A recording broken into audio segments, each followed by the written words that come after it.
Hello dear. तो ये component of vectors का 4th क्लास है और वेक्टर का लेक्चर नंबर 16 है। तो अभी हम लोग कंपोनेंट ऑफ वेक्टर्स पे क्या देखेंगे, कुछ और क्वेश्चंस देखेंगे।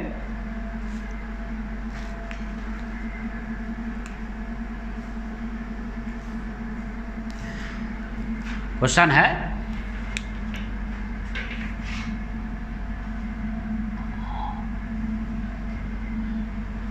देखो, ये रेगुलर हेक्सागन्स है।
देखो, A B C D E F A is a regular hexagon, यानी कि 6 साइड का ये पॉलीगॉन्स है जिसका कि सभी साइड क्या है, इक्वल्स है।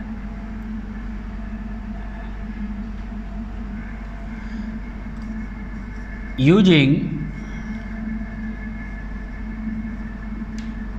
condition of vector equilibrium,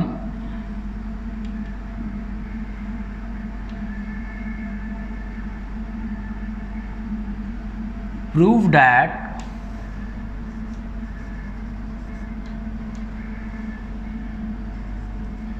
cos 0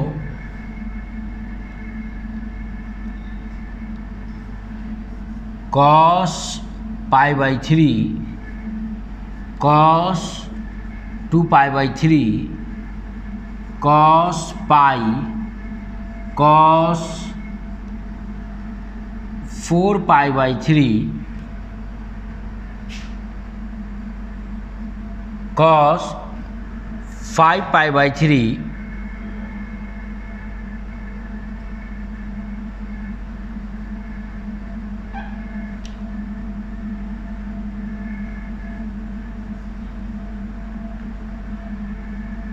is equal to 0।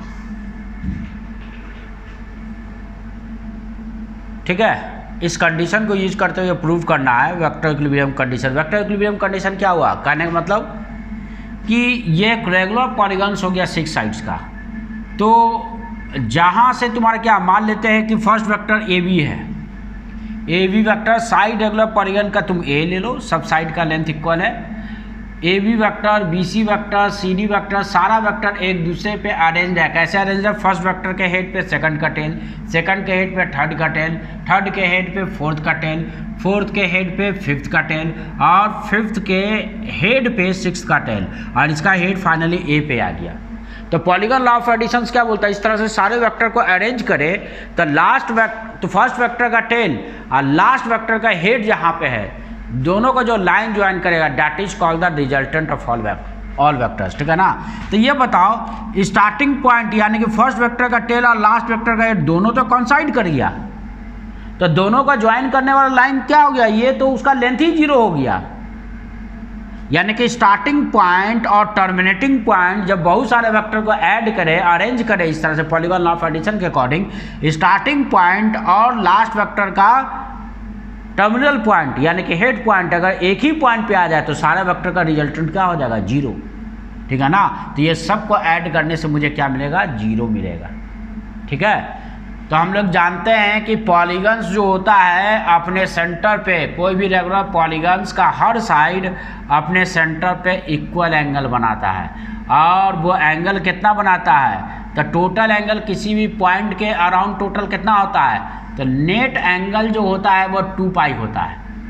तो हर साइड इक्वल एंगल बनाता है, तो ये कितना हो जाएगा, 2 पाई divided by total number of side 6 है, 2 पाई बाई 6 यानी कि पाई by 3। Her side point O पे पाई बाई 3 एंगल बनाएगा। और रेगुलर पॉलीगन का हम लोग प्रॉपर्टी जानते हैं, क्या प्रॉपर्टी जानते हैं कि एक्सटीरियर एंगल जो पॉलीगन्स का होता है वो सेंटर पे साइड जितना एंगल बनाता है उसके बराबर होता है, पाई बाई 3। जितना तुम्हारा रेगुलर पॉलीगन अपने सेंटर पे, ज्योमेट्रिकल सेंटर पे जितना एंगल बनाता है वही उसका एक्सटीरियर एंगल होता है। ये पॉलीगन के लिए तुम्हारा चाहे n साइड का पॉलीगन्स हो तो उसके लिए भी ये वैलिड है। तो n साइड का पॉलीगन्स होता तो अपने सेंटर पे टोटल एंगल कितना बनाता है, 2 पाई अपॉन n, है ना। तो एक्सटीरियर एंगल भी कितना होता है, 2 पाई अपॉन n होता है। तो हर साइड रेगुलर पॉलीगन में क्या होगा, नेक्स्ट साइड से पाई बाई 3 एंगल ज़्यादा। देखो पहला साइड मान लेता है x एक्सिस के अलॉन्ग है ना, और इसी को ऑरिजिन ले लिए, इस पॉइंट A को ही ऑरिजिन ले लिए, तो ये मेरा क्या हो जाएगा, ये हो जाएगा बाई एक्सिस, ये हो जाएगा बाई एक्सिस, ये ऑरिजिन हो गया। तो पहला तो x एक्सिस के अलॉन्ग है, तो दूसरा उससे 60 डिग्री बेंड कर जाएगा। इंटीरियर एंगल कितना होता है, ये इंटीरियर एंगल रेगुलर हेक्सागोन का जानते हो ना 120 डिग्री होता है, तो ये पाई बाई 3 मतलब 60 डिग्री, तो ये 60 डिग्री है तब ना ये तुम्हारा कितना होगा, 120 डिग्री, इसका मतलब 2 पाई बाई 3 होगा। ठीक है।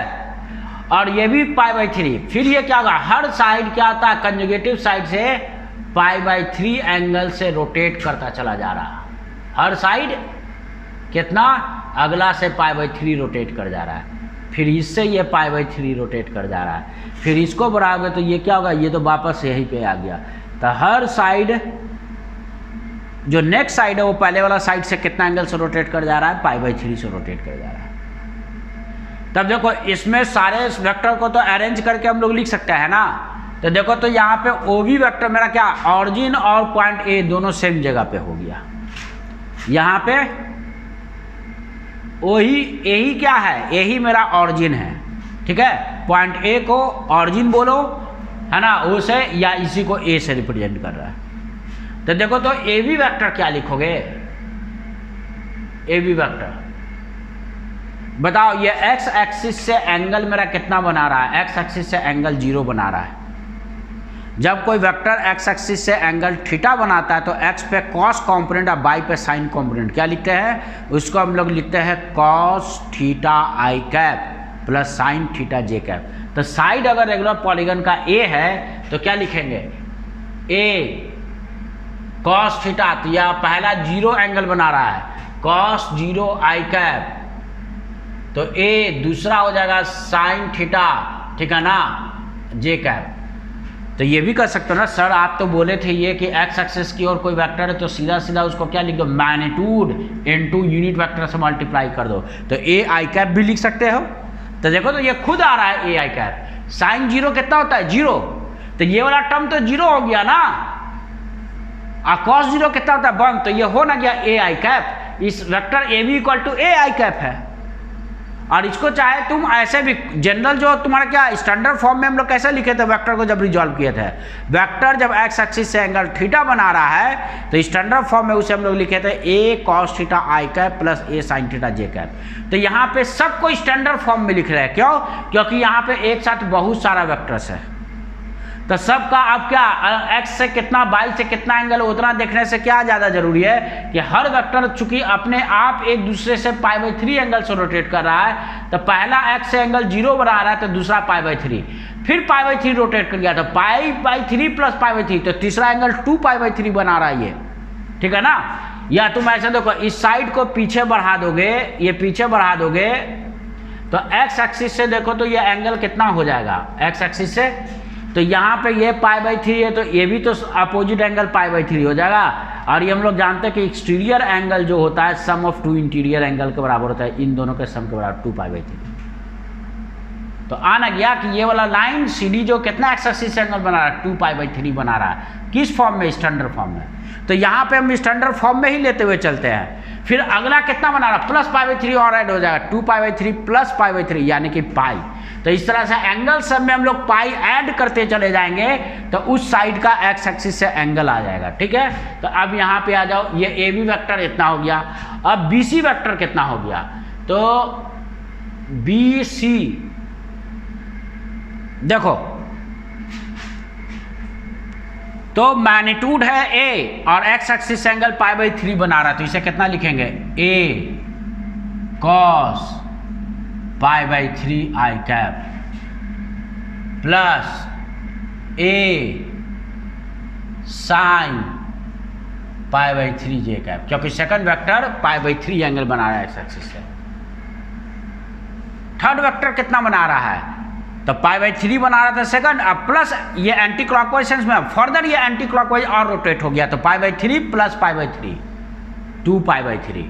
तो अब CD जो वेक्टर है 2π/3 एंगल बना रहा है, तो इसे क्या लिखेंगे A cos थीटा से, तो A cos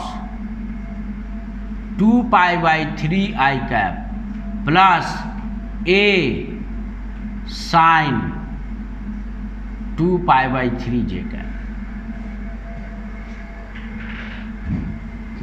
अब CD के बाद DE,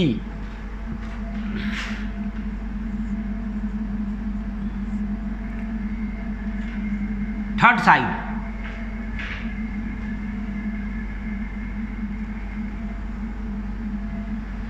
देखो तो फर्दर ये π/3 और रोटेट का हो गया, तो ये 2π/3 एंगल बना रहा है तो प्लस π/3 और ऐड कर देंगे, तो इसका टोटल एंगल DE जो x एक्सिस के अपोजिट है यानी 180 डिग्री यानी कि पाई प्लस π/3 और ऐड कर देंगे, तो कितना हो गया A cos πi cap plus A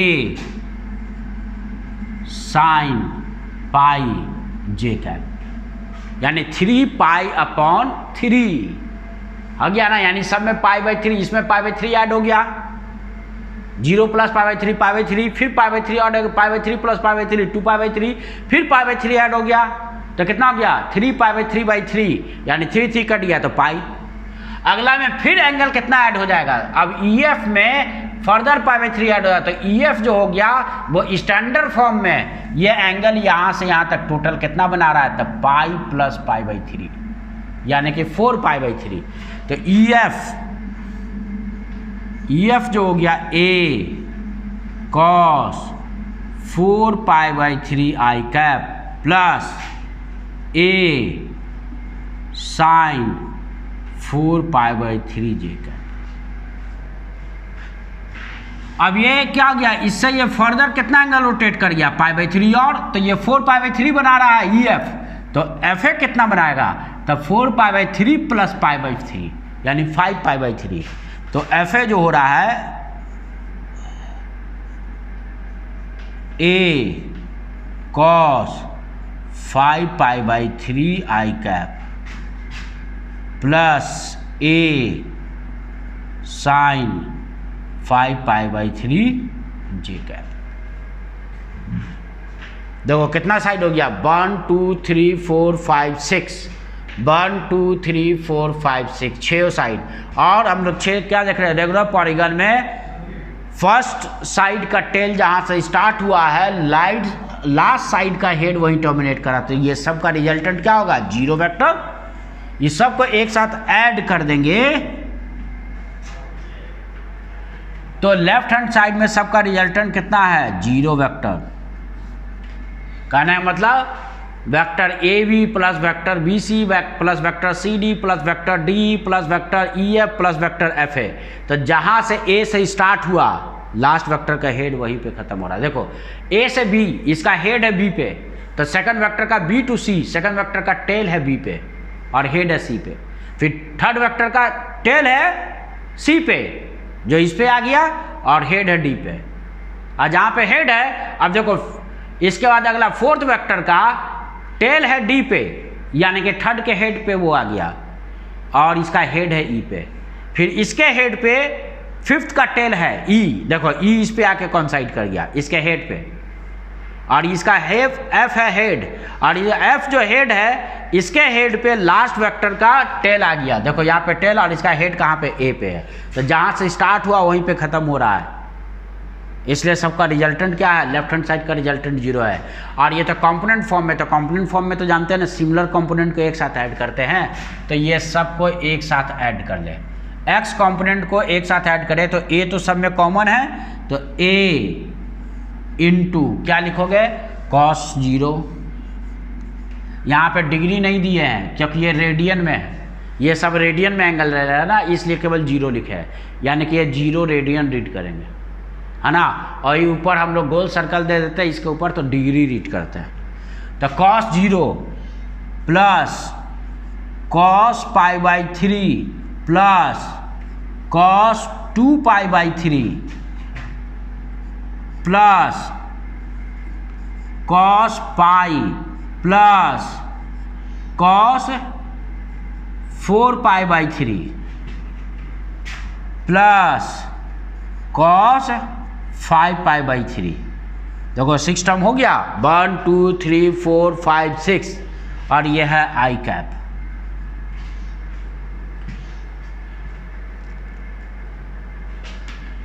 plus अब साइन वाला टर्म का समेशन,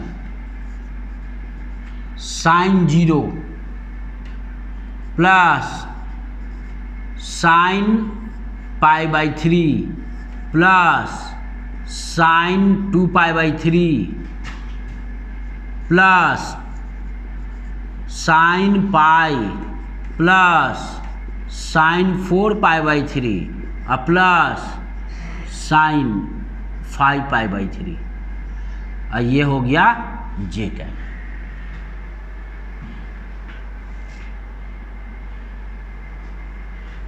इधर 0 वेक्टर है, 0 वेक्टर कहना मतलब ये क्यों इसका मैग्नीट्यूड 0 है, तो इसका सारा कंपोनेंट 0 होगा x/z। देखो तो हम लोग क्या बोले थे कि रिजल्टेंट वेक्टर लिखते हैं √(rx² + ry²), यही ना। अगर ये 0 है, ये तभी 0 होगा क्योंकि ये किसी भी नंबर का स्क्वायर क्या होता है, नॉन नेगेटिव। अगर ये पॉजिटिव नेगेटिव कोई भी नंबर हुआ तो ये वाला टर्म 0 हो पाएगा नहीं। ये कब 0 होगा, जब दोनों अलग अलग 0 होगा। तो this implies that Rx = 0 and also Ry = 0। जब हम लोग बोल रहे हैं कि कोई वेक्टर 0 है, इसका मतलब उस वेक्टर का सारा कंपोनेंट 0 होगा, x कंपोनेंट भी 0 होगा और साथ में y कंपोनेंट भी 0 होगा। कहने का मतलब a तो 0 है नहीं, a तो साइड ऑफ पॉलीगन्स है, और साइड ऑफ पॉलीगन तो है एक सर्टेन वैल्यू है, ये लेंथ है जो, इसका मतलब ये 0 नहीं है, तो कौन 0 होगा, यही 0 होगा ना, है। तो ये 0 वेक्टर कहने का मतलब कोई 0 वेक्टर तभी होगा जब उसका i कंपोनेंट भी 0 होगा, साथ में j कंपोनेंट भी 0 होगा, ठीक है ना। अगर प्लेन में वेक्टर्स है तो इसका मतलब तुम्हारा क्या हो गया, देयरफॉर इससे प्रूफ ये हो गया कि cos 0 plus cos π/3 plus cos 2π/3 और plus cos pi plus cos 4π/3 और प्लस cos 5π/3, इसका समेशन 0 होना चाहिए क्योंकि a 0 है नहीं। तो x कंपोनेंट कब 0 होगा, जब ये इस पूरे टर्म का समेशन 0 होगा तभी x कंपोनेंट 0 है। यही तो मुझे प्रूव करना था, प्रूव्ड हो गया, यानी कि प्रूव्ड। यही नहीं, अगर साइन ऑफ एंगल का भी समेशन बोलता तो वो भी जीरो आ रहा है। देखो यहां से बाई कंपोनेंट का भी समेशन जीरो होना चाहिए, क्योंकि ये जीरो वेक्टर है तो इसका एक्स कंपोनेंट भी जीरो होगा, बाई कंपोनेंट भी जीरो होगा। तो बाई कंपोनेंट को भी जीरो करेंगे तो तुम्हारा क्या होगा, एंड ऑल्सो, ये भी प्रूव किया जा सकता है, एंड ऑल्सो, साथ में ये भी प्रूव किया जा सकता है क्या, sine zero, sine pi by 3, sine 2 pi by 3, sine pi, sine 4 pi by 3 plus sine 5 pi by 3 zero. Sine component का भी समेशन क्या होगा, जीरो होगा, और कॉस कंपोनेंट का। तो मुझे तो कॉस वाला प्रूफ करके दिया, प्रूफ लिख दिए। कोई अगर बोलता कि sine zero plus sine pi by 3 plus sign 2 pi by 3 plus sine pi plus sine cos sine 4 pi by 3 plus sine pi by 5 pi by 3 कि इसका समेशन जीरो प्रूव कर, तो वो भी जीरो आएगा। ठीक है, कोई प्रॉब्लम नहीं? तो अगला क्वेश्चन हम लोग देखें इसके बाद।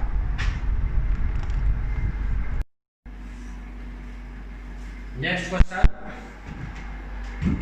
क्या है, a cyclist move along the path A B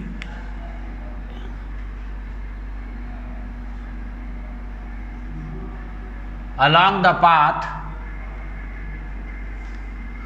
O A B C D, origin से स्टार्ट करता है, ठीक है ना, O A B C D, इस पाथ के अलॉन्ग ये मूव कर रहा है। तो क्या निकालना है, द डिस्टेंस ट्रेवल्ड। तो डिस्टेंस को डायरेक्शन से मतलब नहीं होता, वो टोटल लेंथ ऑफ पाथ को हम लोग क्या बोलते हैं, डिस्टेंस ट्रेवल बोलते हैं, ठीक है ना। यानी कि length O A O B B C C D, इस सब को सम कर देंगे टोटल लेंथ को, वो क्या हो जाएगा, डिस्टेंस ट्रेवल। फिर निकालना डिस्प्लेसमेंट बाय द साइक्लिस्ट। तो डिस्प्लेसमेंट क्या होता है, तो डिस्प्लेसमेंट जो हो जाएगा इनिशियल पॉइंट और तुम्हारा क्या एंडिंग पॉइंट को जो लाइन जाके ज्वाइन करेगा,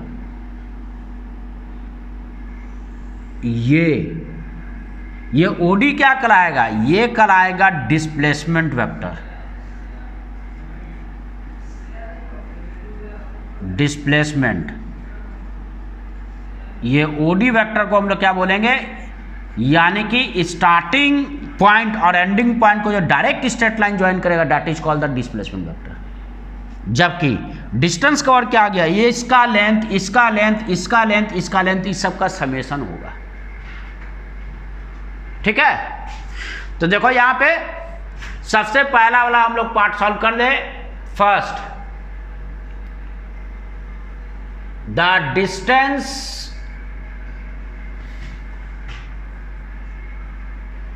ट्रेवल्ड बाय साइक्लिस्ट, तो ये इक्वल टू कितना का होगा, this is equal to length of path. कौन सा path, O A B C D, O से ए से बी से सी से डी, इसका लेंथ। तो ये तुम्हारा कितना हो गया, तो दिस इक्वल्स, यानी कि कितना, स्केलर, डिस्टेंस स्केलर क्वांटिटी है तो स्केलर की तरह ऐड करते हैं, सिंपली इसको हम लोग ऐड कर देंगे सारे लेंथ को, ठीक है ना, पाथ का लेंथ। तो ओ से ए एक स्ट्रेट पाथ हुआ, फिर ए से बी हुआ, फिर बी टू सी हुआ, और फिर सी से डी हुआ। तो ओ से ए कितना दिया हुआ है 100, ए से बी कितना दिया है 50, बी से सी कितना दिया है 50√2, और सी से डी कितना दिया हुआ है 30। सम कर दे इसको, तो इसका सम करने के बाद जो वैल्यू आ जाएगा कितना आ जाएगा, 250.7 मीटर। तो पाथ का टोटल लेंथ, उसको डायरेक्शन से मतलब नहीं है कितना किया, वो जो जितना वो डिस्टेंस कवर्ड किया, जितना वो तुम्हारा लेंथ ट्रेवल किया, that is called the distance covered by the particle. ये स्केलर क्वांटिटी, इसको डायरेक्शन से मतलब नहीं है किस डायरेक्शन में गया, बस जिस पाथ पे चला उस पाथ का टोटल लेंथ मेजर कर देंगे। जबकि डिस्प्लेसमेंट जिस पाथ पे चला है उससे कोई लेना देना नहीं है, उसको केवल स्टार्टिंग पॉइंट और एंडिंग पॉइंट को जो लाइन ज्वाइन कर रहा है, डायरेक्ट स्ट्रेट लाइन, तो ये स्टार्टिंग पॉइंट वो है और लास्ट में वो कहाँ पे रुक रहा है, डी पे। इन दोनों को जो ज्वाइन कर रहा है यही क्या कराएगा, डिस्प्लेसमेंट वेक्टर कराएगा। ठीक है, तो डिस्प्लेसमेंट वेक्टर क्वांटिटी है तो इसको वेक्टर एडिशंस के अकॉर्डिंग या तो ट्रायंगल ऑफ एडिशन से जोड़ो, नहीं तो कंपोनेंट मेथड से जोड़ो। ट्रायंगल ऑफ एडिशन में यहाँ पे 1 2 3 4 वेक्टर है, एक बार में 2 ही जोड़ सकते हैं, 2 जोड़ेंगे फिर तीसरा के साथ जोड़ना होगा, उसका जो रिजल्टेंट आएगा, फिर इसका जो रिजल्टेंट आ जाएगा उसको फिर चौथा से जोड़ेंगे तब मिलेगा। और डायरेक्ट कंपोनेंट मेथड में सीधा सबका कंपोनेंट लिख के एक बार हम लोग क्या कर सकते हैं, सम कर सकते हैं। ठीक है, तो सबसे पहले हम लोग हर वेक्टर का अलग अलग पाथ का हम लोग जैसे OA वेक्टर ये सबको कंपोनेंट को फॉर्म में डिजॉल्व कर ले। तो OA वेक्टर मेरा कितना हो जाएगा, यहाँ पे एंगल छूट गया, ये एंगल जो दिया हुआ है एक्स एक्सिस से OA जो है वो 53 डिग्री बना रहा है, कितना 53 डिग्री। CD जो है वो पैरेलल है एक्स एक्सिस के, तो यहाँ पे देखो तो ये अपोजिट साइड में है ना, तो ये एंटी पैरेलल हो जाएगा, अपोजिट इसका, ये अपोजिट इसका हो जाएगा, नेगेटिव एक्स की तरफ ये जा रहा है। तब पहले OA वेक्टर को क्या लिखेंगे, तो एक्स एक्सिस से 53 एंगल बना रहा है, तो एस पे कॉस कंपोनेंट और बाई पे साइन कंपोनेंट, और हेड फर्स्ट क्वाड्रेंट में तो दोनों कंपोनेंट पॉजिटिव होगा, तो इसको हम लोग क्या लिखेंगे 100, ठीक है ना, कॉस 53 आई कैप प्लस 100 साइन 53 जे कैप। अब ये देख सकते हो कि 100 cos 53 कितना होता है 3/5 और 100 sin 53 कितना 4/5, तो इसका वैल्यू आ गया 60 आई कैप प्लस 80 जे कैप, इतना मीटर OA वेक्टर। और A to B AB vector ये तो पैरेलल है, किसके, बाई एक्सिस के पैरेलल है, तो मैग्नीट्यूड 50 मीटर है, आप पॉजिटिव बाई की तरफ जा रहा है, नीचे से ऊपर की तरफ, तो क्या लिखोगे इसे सिंपली लिखोगे 50 जे कैप। अब ये BC वेक्टर, अब ये BC वेक्टर मेरा कौन सा ये कंपोनेंट में, तो देखो टेल को हमेशा ऑरिजिन मान लो,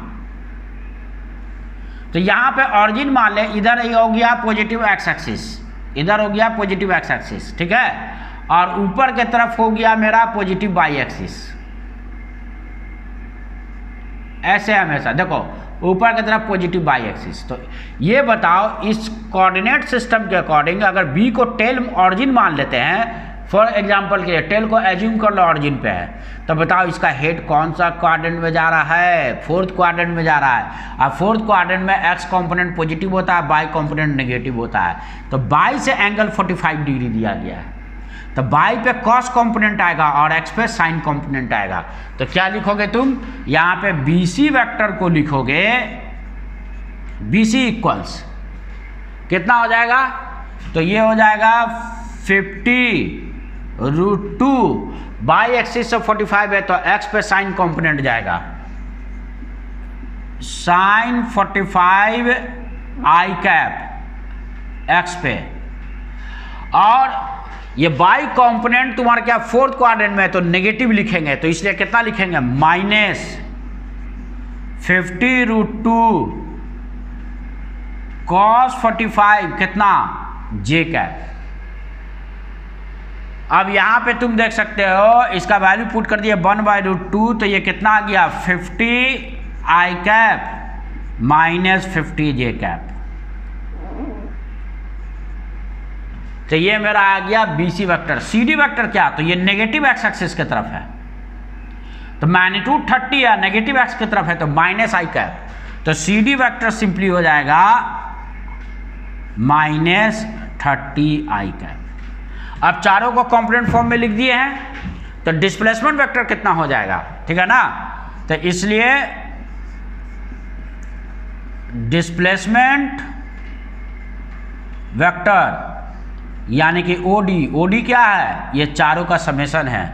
this is equal to O A vector, पहले ओ से ए गए, फिर ए से बी गए, ए बी वेक्टर, फिर बी से सी पे गए और फाइनली सी से डी पे गए।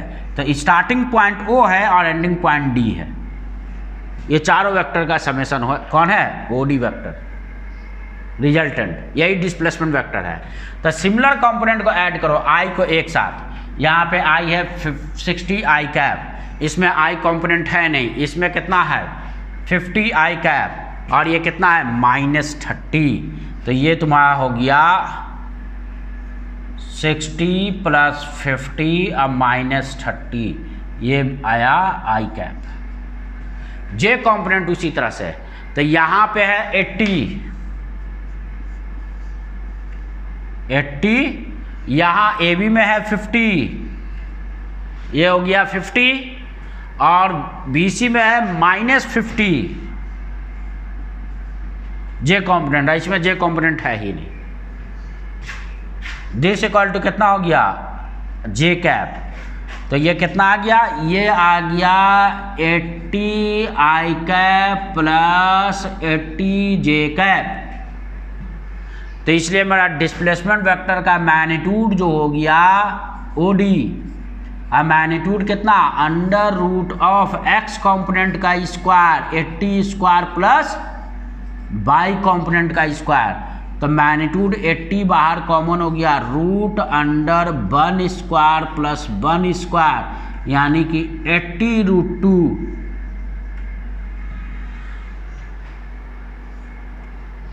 ठीक है, ये डिस्प्लेसमेंट वेक्टर हो गया। और डायरेक्शन क्या, तो डिस्प्लेसमेंट वेक्टर का एंगल एक्स एक्सिस से बता दें, ये मान लेते हैं अल्फा पे है and tan alpha by component कितना है, बाई कंपोनेंट 80/x कंपोनेंट यानी कि 1। This implies that alpha = 45 degree, यानी कि डिस्प्लेसमेंट वेक्टर जो है ओडी वेक्टर एक्स एक्सिस से 45 डिग्री पे, और इसका लेंथ मेरा कितना है 80√2 मीटर है ना। तो 80√2 अगर निकालोगे तो ये कितना 1.4, 80 है तो 1 पॉइंट हटा दो ना, 14.18 से मल्टीप्लाई कर दे तो 8.3, तो ये कितना 112.2 आएगा, 112.8 मीटर। तो देखो तो टोटल पाथ लेंथ है 250.7 मीटर, यानी टोटल डिस्टेंस कवर इतना है। वो डिस्टेंस कवर टोटल लेंथ से मतलब होता है, पाथ का लेंथ कितना है, जबकि डिस्प्लेसमेंट का पाथ का लेंथ से नहीं मतलब होता है कौन सा पाथ पे गया है, उसको केवल स्टार्टिंग और एंडिंग पॉइंट को जो लाइन जाके ज्वाइन करता है वो क्या हो गया, वो लाइन ही कहलाता है डिस्प्लेसमेंट वेक्टर। तो डिस्प्लेसमेंट वेक्टर मेरा कितना है, डिस्प्लेसमेंट वेक्टर का मैग्नीट्यूड है 112.8 मीटर और डायरेक्शन क्या है, तो डायरेक्शन एक्स एक्सिस से 45 डिग्री पे, ठीक है ना। कितना पे है, तो at 45 degree with X axis. तो डिस्प्लेसमेंट का मैग्नीट्यूड हुआ 112.8 मीटर और डायरेक्शन क्या हो गया, तो एक्स एक्सिस से 45 डिग्री पे इधर से, ठीक है। कोई प्रॉब्लम? तो अगला क्वेश्चन हम लोग देखें next.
Given 3 vectors,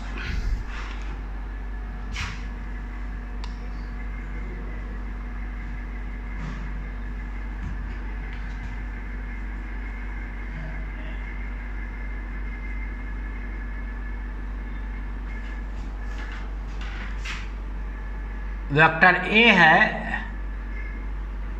6i cap -3 j cap. Vector B है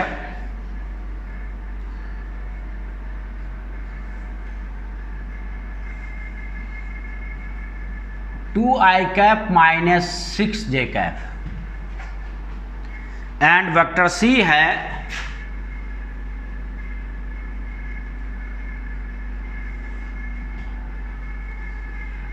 -2i cap +2j cap,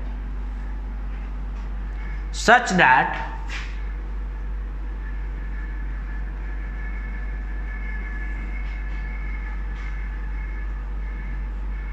alpha equals vector ए plus vector B plus vector C. अब अल्फा क्या है? ए बी सी तीनों का रिजल्टेंट है। Then resolution of the vector alpha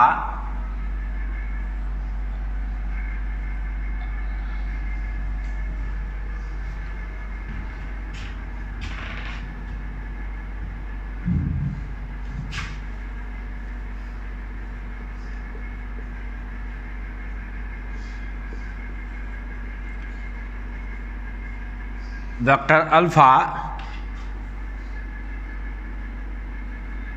into components with respect to A and B, with respect to A and B is given by, मतलब vector A और B के summation, addition या किसी भी form में तुम्हारा क्या करना है? अल्फा को रिजॉल्व करना है, ताकि ये वेक्टर जो अल्फा है वो केवल ए और बी के फॉर्म में, सी वाला टर्म एलिमिनेट कर देना है। मतलब अल्फा को एक वेक्टर ए पे और एक वेक्टर ए वाला जो लाइन है और वेक्टर बी वाला जो लाइन है, केवल उन दोनों पे इस वेक्टर अल्फा को ब्रेक कर देना है, रिजॉल्व कर देना है। ठीक है, ऑप्शन गिवन है, फर्स्ट ऑप्शन है 3a cap -2b, 3a vector -2b vector, पहला ऑप्शन हो गया। दूसरा है 2 vector a -3b vector. Third option है 3b वेक्टर -2a वेक्टर। और फोर्थ वेक्टर है नन ऑफ दीज।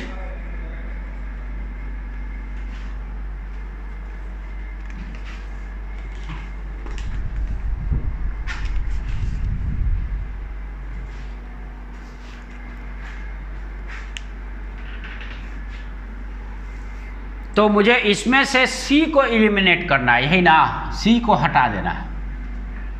तब देखो तो C को, ये 3 वेक्टर्स A, B और C गिवन है, तो क्या C को A और B के फॉर्म में लिख सकते हैं? लिखा जा सकता है, ठीक है ना। तो देखो तो यहाँ पे हम लोग यहाँ पे -2i कैप लाना है, ठीक है। और यहाँ पे कुछ छूट रहा है क्या? वेक्टर C क्या है? हाँ 21 है, यह है 21 J का, ठीक है। तो देखो तो यहाँ पे -2i कैप लाना है, यहाँ पे +21 लाना है। तो वो अब मुझे यहाँ पे देखो ये लग रहा है क्लियरली देखने से कि अगर हम लोग इस वेक्टर में 4 मल्टीप्लाई कर देते हैं तो 8 आई कैप और -24 जे कैप हो जाएगा। जब इसको जाके इसमें सब्ट्रैक्ट करेंगे तो ये वेक्टर सी मिल जाएगा, ठीक है ना। तो देखो तो यहाँ पे हम लोग क्या लिख सकते हैं कि ये हम लोग लिख सकते हैं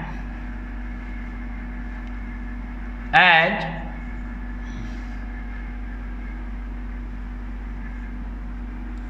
ए माइनस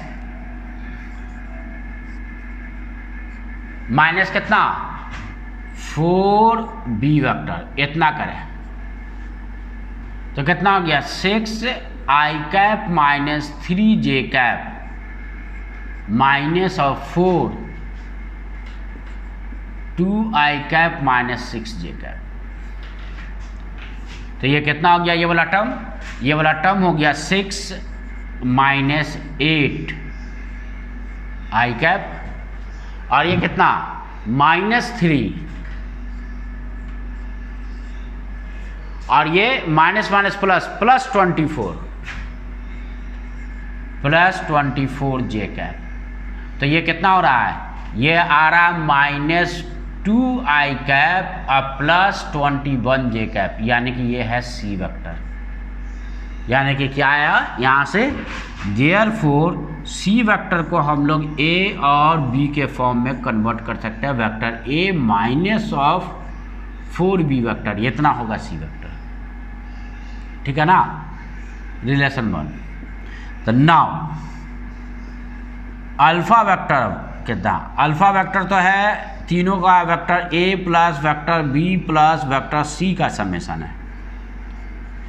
तो इसका मतलब वेक्टर ए प्लस वेक्टर बी और सी वेक्टर को देखो तो इक्वेशन 1 से हम लोग क्या लिख सकते हैं, इसको हम लोग लिख सकते हैं vector A minus of 4b vector. तो यानी कि ये कितना हो गया 2a वेक्टर और माइनस ऑफ 3b वेक्टर। यानी कि अल्फा वेक्टर को ए और बी वेक्टर के कैसे फॉर्म में लिख सकते हैं, तो 2a vector -3b vector equal to alpha हो जाएगा। यानी कि अल्फा को जब ब्रेक करेंगे वेक्टर ए और वेक्टर बी के लाइन पे, कहने का मान लेते हैं ये है वेक्टर ए, ठीक है, और ये है वेक्टर बी, फॉर एग्जाम्पल के लिए समझा रहे हैं। तो तुम्हें क्या करना है कि अल्फा वेक्टर को ब्रेक करना है। तो अल्फा वेक्टर जो तुम्हारा होगा, ये देखो नेगेटिव वेक्टर मिल जाए, इसका -3 वेक्टर, इसका नेगेटिव इधर आ जा रहा है, ये क्या आ जा रहा है, ये आ जा रहा है -3 वेक्टर, ठीक है। तो ये अल्फा वेक्टर वो जो बोल रहा है कि 2a का ट्वाइस, तो ये a वेक्टर का डबल कर दो। तो इन दोनों का जो रिजल्टेंट बनेगा ये ऐसे बनेगा, और ये यहाँ से हम लोग लाइन ले जाए, तो यही वाला अल्फा वेक्टर है। ये क्या है, ये अल्फा वेक्टर है। अल्फा कितना a प्लस बी प्लस सी तीनों का रिजल्टेंट है। तो इसे जब रिजॉल्व किए किस पे, वेक्टर ए और वेक्टर बी पे, वेक्टर बी का लाइन ये वाला है, ये वाला लाइन, तो ए पे ये तुम्हारा कितना, इसका ट्वाइस आ जा रहा है 2a वेक्टर के बराबर, और बी वाला जो लाइन है उसके अपोजिट डायरेक्शन में आ रहा है, कितना के बराबर आ रहा है, -3b वेक्टर के बराबर आ रहा है। तो अल्फा 2a -3b का रिजल्टेंट। इस तरह से अल्फा को वेक्टर ए और वेक्टर बी के लाइन पे, वेक्टर ए ये हो गया वेक्टर ए का लाइन और ये हो गया वेक्टर बी का लाइन, इस पे रिजॉल्व किए तो ए और बी के तुम्हारा कितना 2a plus of -3b vector के रिजल्टेंट के फॉर्म में। वही करना था कि केवल अल्फा को तुमको रिप्रेजेंट करना है ए और बी के टर्म्स में। तो कौन वाला आंसर मैच कर रहा है, बी। तो अल्फा को जब वेक्टर ए और वेक्टर बी पे रिजॉल्व करेंगे तो अल्फा का ए के अलॉन्ग कंपोनेंट होगा 2a वेक्टर के बराबर, और बी के अलॉन्ग जो कंपोनेंट होगा -3b वेक्टर के बराबर होगा, ठीक है। नेक्स्ट और लास्ट क्वेश्चन इस लेक्चर का, अगला क्वेश्चन नोट करो। पहले इसको हम लोग क्लीन कर ले बोर्ड को।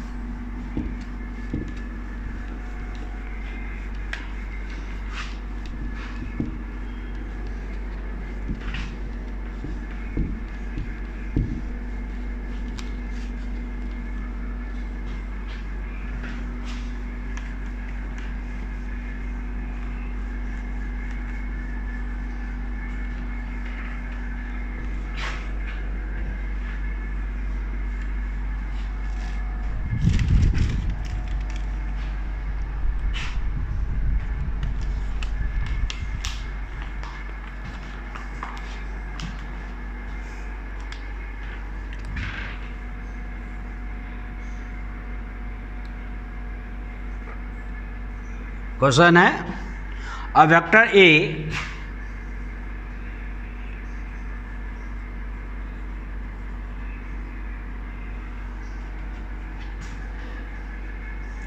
has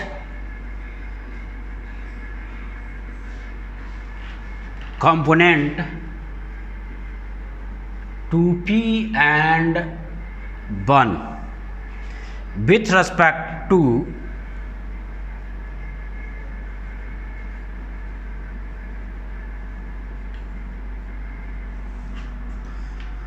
a rectangular Cartesian system.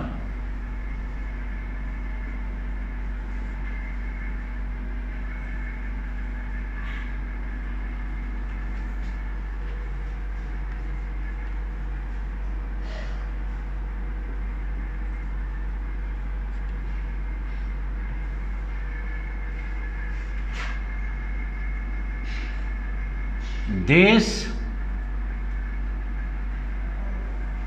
system is rotated through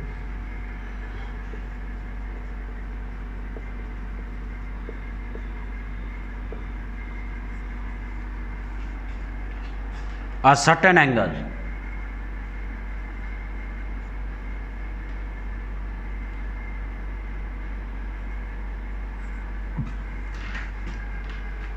About the origin.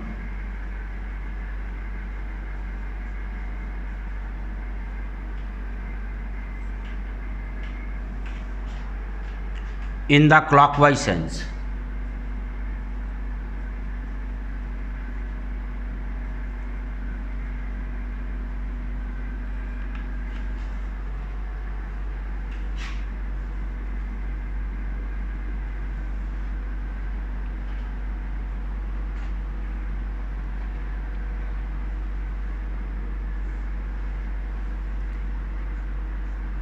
If with respect to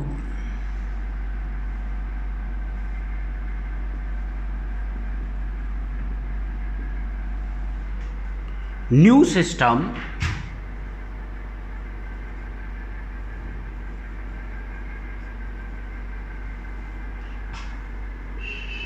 vector A has component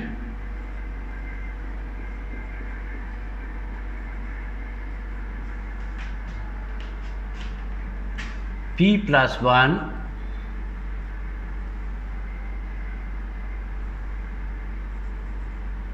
and 1,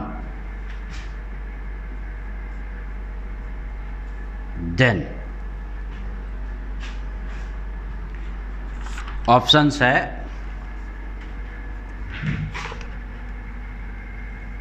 A p equal to 0, B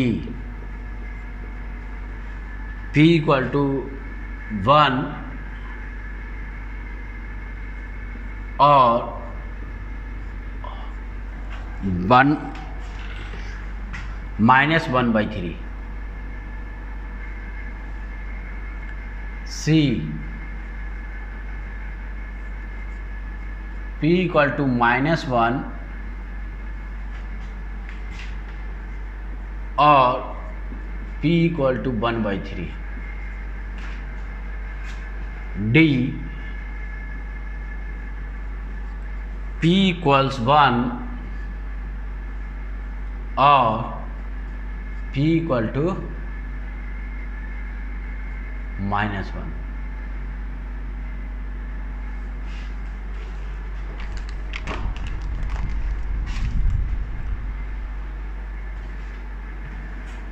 तो क्वेश्चन में क्या है कि पहले तुम्हारा कोई सिस्टम है कार्टेशियन सिस्टम,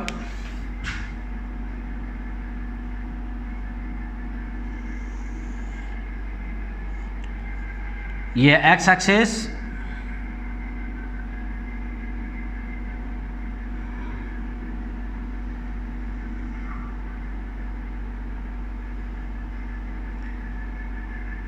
ये है बाई एक्सिस, और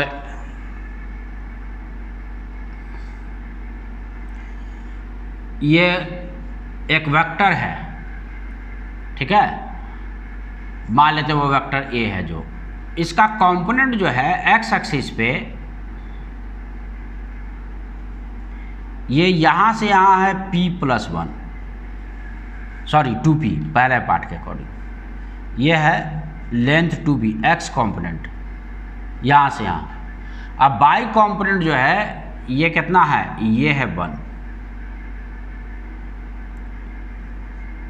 एक्स पे कंपोनेंट 2p आ रहा है, बाई पे कंपोनेंट y आ रहा है। अब क्या बोल रहा है, इस एक्सिस को क्लॉकवाइज सेंस में रोटेट कर दिया जा रहा है। अब नया जो एक्सिस मेरा कोई सेट है वो कुछ ऐसा है, ये है बाई एक्सिस है और दो सेट ऑफ परपेंडिकुलर लाइंस को, एक को x मानना है, एक को y, और इधर साइड तुम्हारा क्या हो गया, इसी को क्लॉकवाइज सेंस में क्या बोला कि रोटेट कर दिया, ऑरिजिन वहीं पर है और ये है, इसको y डैश कर देते हैं और ये नया x डैश है ना। ये भी दो सेट ऑफ परपेंडिकुलर लाइंस है, x डैश और y डैश। तो अब क्या हो रहा है कि इसी वेक्टर का जब कंपोनेंट अब हम लोग x एक्सिस और y एक्सिस पे देख रहे हैं, तो देखो ये वाला जो कंपोनेंट इसका जो है ये अभी भी यहाँ से यहाँ तक ये कितना है, y एक्सिस पे कंपोनेंट आ रहा है 1, ये कितना y पे 1, और x पे कंपोनेंट कौन सा, अब ये वाला लाइन x है ना, तो यहाँ से परपेंडिकुलर डालेंगे तो ये ना मिलेगा x वाला कंपोनेंट, और x वाला कंपोनेंट यहाँ से यहाँ तक इसका जो लेंथ है वो कितना है p+1, क्योंकि हमने एक्सिस को रोटेट कर दिया, यानी कि पहला चॉइस ऑफ एक्सिस क्या था, x y, अब दूसरा चॉइस ऑफ एक्सिस है x डैश y डैश। तो रोटेट करने से वेक्टर तो अभी भी o से, कहाँ से, ये o से स्टार्ट हो रहा है, a पे जा रहा है, तो डायरेक्शन तो o a ही है, o से a ही है ना डायरेक्शन, o से a के तरफ। और लेंथ क्या है, तो o से a के बीच का जितना इस वेक्टर का लेंथ होगा दैट इज द मैग्नीट्यूड।